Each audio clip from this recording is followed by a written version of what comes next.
Chapter 487, The Man with the Leather Face.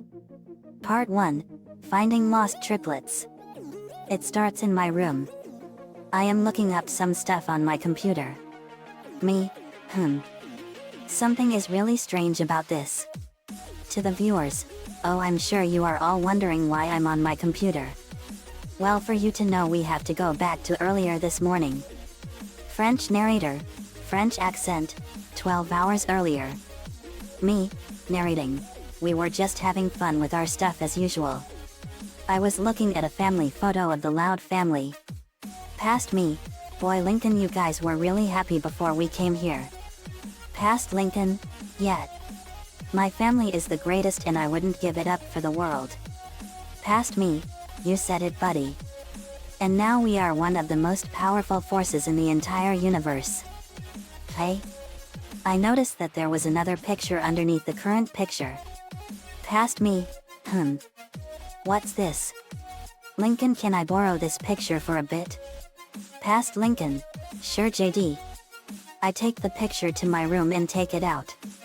Underneath the picture I found another photo, and it was a picture of Lynn Sr., Rita, a younger Lori, Lenny, Luna, Luan, Lynn, Lincoln, and 3 more kids from a long time ago. They were 2 girls and 1 boy, and the girls had black hair and the boy had white hair like Lincoln's. Past me, This is unusual. I think Lincoln has 3 triplets that were never mentioned to him. This requires some further investigating. Me, and now you're caught up. I'm on my computer looking up the Loud family tree, and I'm doing some detective work to find these lost sibling triplets. I get back to work and browse through the family tree. It was a long one that dates all the way back to colonial America back in 1607. I scrolled down the tree and made a rather unusual discovery. I found on the Loud siblings branches 3 names that I've never seen before. They were triplets. Me, This is interesting. Lyra, Liberty, and Lee Loud. Those must be the triplets. The 2 girls must be Liberty and Lyra, and the boy must be Lee. I better go talk to Mr. Lin and Ms. Rita. I take the photo and print the family tree and circle the names I found. As everyone got ready for bed, I knocked on the parents' door. Lin Sr., come in. I go in. Me, Mr. Lin, Ms. Rita, can I talk to you? Rita, certainly JD. Me, I came across a strange set of information. I discovered in your family history that you have 3 more kids in between Lincoln and Lucy. Their names are Lyra, Liberty, and Lee Loud. They're triplets. Lynn Sr. and Rita gasped. Rita, where did you find that out? Me, I found them on a picture behind your family photo. I pull out said photo. Me, right here. Lynn Sr., oh man. It's been a long time. Me, what happened? Lynn Sr., it was 9 years ago. Flashback. Lynn Sr., narrating, Lyra, Liberty, and Lee were born after Lincoln, and they were the greatest part of our family. We loved them more than anything. But then a terrible day happened. We were away on business and suddenly someone kidnapped them. We were devastated and thought the worst. We asked the country to help us find them. But their trail went completely cold. Crying, we never saw them again. Flashback ends. Me, oh man. I'm so sorry. But maybe I can help find them for you. Rita, if you did, we would be beside ourselves with joy. Me, I promise I will find them. And I want to surprise everyone here. I got to work and it was not gonna be easy.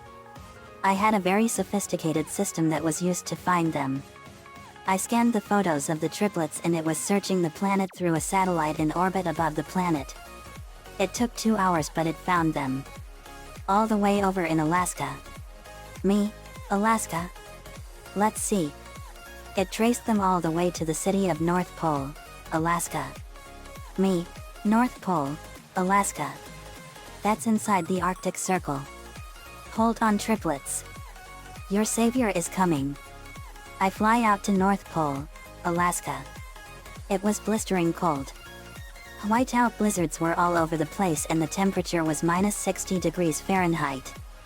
Me, boy it's cold. But I made it. The FBI and the police won't be able to get here till the storm is over. My scanners reveal that the kidnappers are out and won't be back for 3 weeks. Fools. I knock on the door and one of the triplets answered. It was Liberty. Me, are you Liberty? Liberty, I sure am. Me, my name is JD. Knudsen. Liberty, oh wow. We heard so much about you.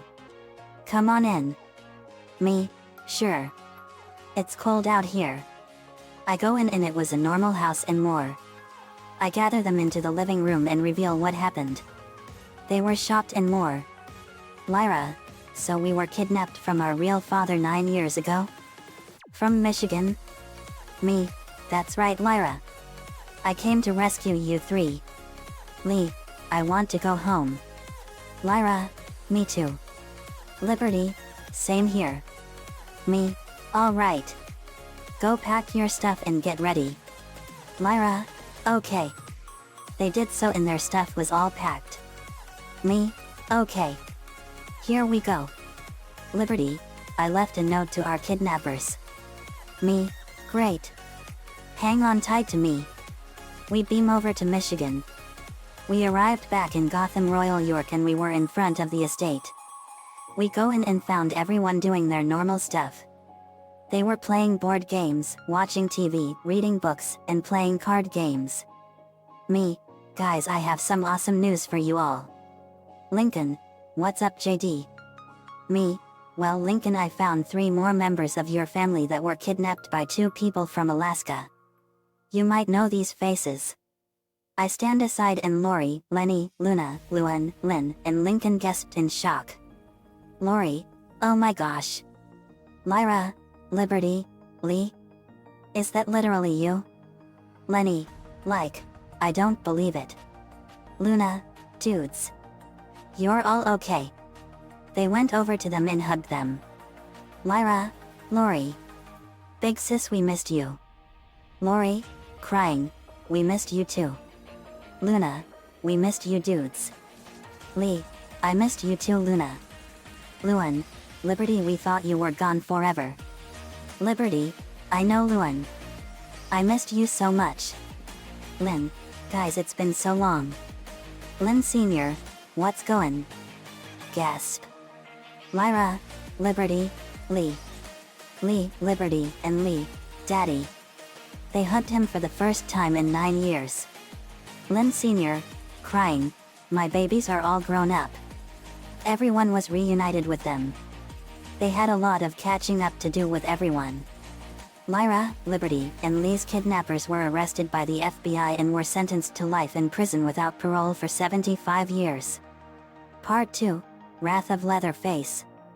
We were out by the lake enjoying the scenery of the sky and the water and the city. Me, what a beautiful day. Sandman, it sure is JD. Mimi, I love the beauty of the lake. Me too Mimi. Sandman, it was never like this with Doc Ock. He would be disgusted by it. Me, yet.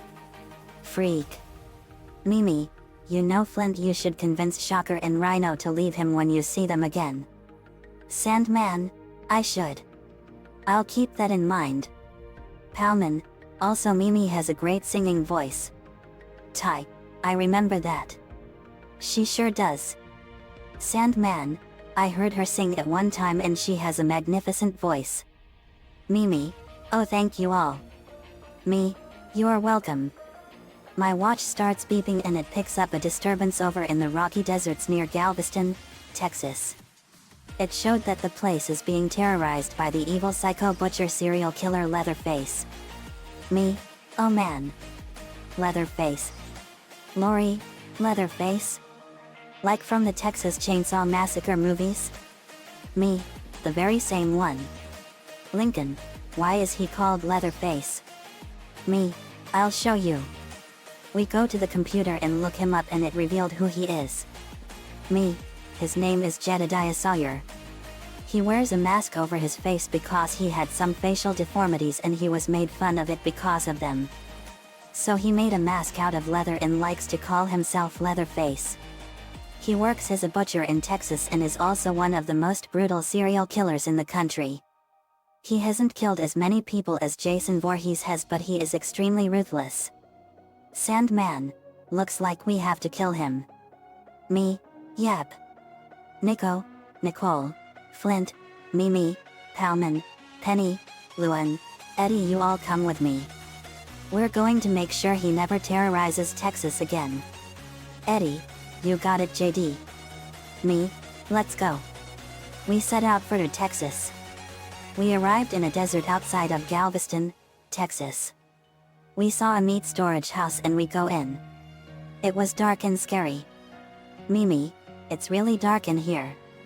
Eddie, I can't see a thing in here. Me, I know a way for us to see. I form a ball of black light and throw it into the air and it hit the ceiling and lit up the whole building in ultraviolet light. Mimi, man, it's like a black light in here. Luan, it does feel that way. It's one way to light up the sky. Laughs to Rimshot, get it? Me, love the jokes Luan, but now's not the time. We looked around and saw Leatherface with his chainsaw. We snuck up on him and I punched him in the back of the head and Sandman and Penny went at him. Leatherface then grabbed Sandman and he tried to rip off the skin off of Sandman's face. But all he got was a handful of sand. Sandman, smugly, you can't rip off skin from a face made of sand, pal. Penny kicked him in the face and fired poison barbs at him. It would take 30 minutes to take effect. Leatherface got up and he saw that Sandman was gone. Leatherface was trying to find Sandman. Unknown to him, Sandman was disguised as the sand he steps in. Sandman grabs Leatherface by the feet. I never thought that I would use this trick on a serial killer. Slams Leatherface's head into the ground. Luan fired a blast of light at him and burned his leg and melted his arm off. Mimi, Palman, let's get him. Palman, right. Palman digivolved. Palman digivolved too. She became the cactus Digimon, Digimon. Digimon, echoing, Digimon. Digimon punched Leatherface in the head with her big boxing gloves. Digimon, choke on this. Echoing, needle spray. She skewered him everywhere with a shower of painful cactus needles. Ouch. Leatherface then fired lasers from his eyes and I deflected them up and they hit the roof. The sun's light blasted in and he shielded himself from the light.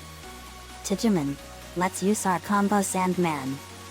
Sandman, you got it. Sandman fired a huge blast of sand. Digimon, echoing, needle spray. She fired a shower of cactus needles. Digimon and Sandman, needle tornado sandstorm. A tornado of sand and cactus needles overwhelmed him. Leatherface was on his last legs. Eddie gives Leatherface a present. Happy birthday, Leatherface.